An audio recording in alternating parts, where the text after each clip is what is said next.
Welcome to this overview of the comprehensive program review process in the Division of Student Affairs.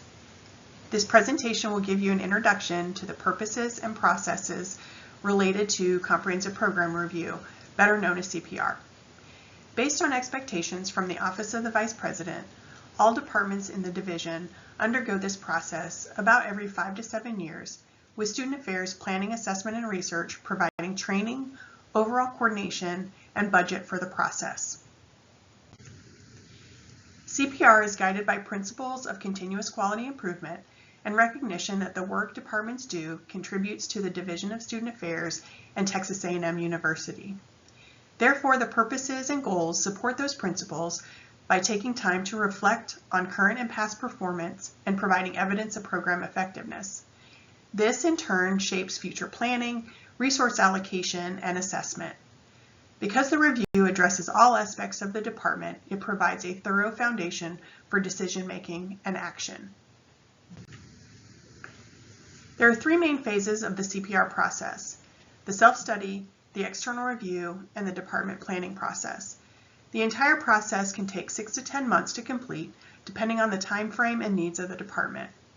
Department staff are actively involved in each phase by contributing to and reviewing the self-study report, talking to the external review team, and being involved in the subsequent planning processes.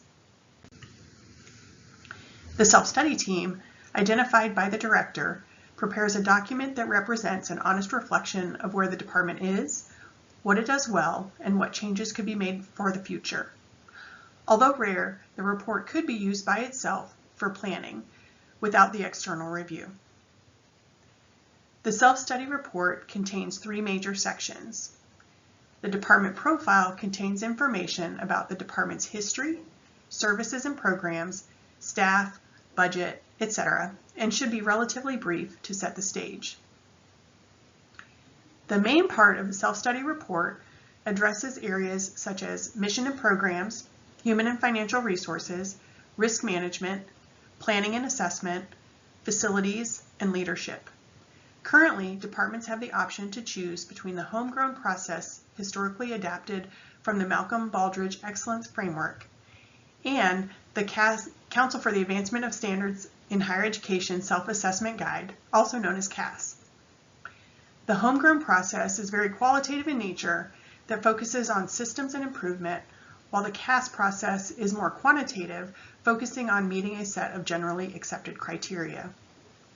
For either process, departments supply documentation and evidence of effectiveness.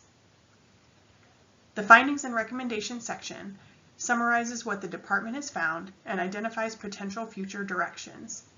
The whole report lays the groundwork for the external review team. Once the department has completed their self-study, an external review team comes to campus for several days to talk with department constituents, including division leadership, users of the department, department staff, and other partners the department may have. At a minimum, the team includes a person outside of the university who's considered an expert in the field, a DSA department director, and a faculty member or administrator. The team may include additional people as needed, but it should be kept to a manageable number. Based on the self-study report and the campus interviews, the team produces a comprehensive report that covers strengths, areas for improvement, and recommendations for actions. The report is completed within about 4 weeks of the campus visit. After receiving the external review team report, the department uses that information to create a strategic and/or action plan to address their goals for the next 5 or so years. It may contain updated vision, mission, goal, and outcome statements. It also identifies timelines, resources needed, and responsible parties. The process may be led by department leadership, but should also have staff involved. The department director communicates regularly with their supervisor about progress, needs, or changes over time. I hope this gives you a better understanding of the CPR process.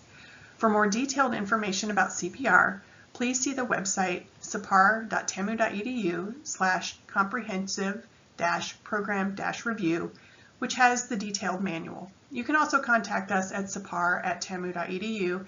We would be happy to help.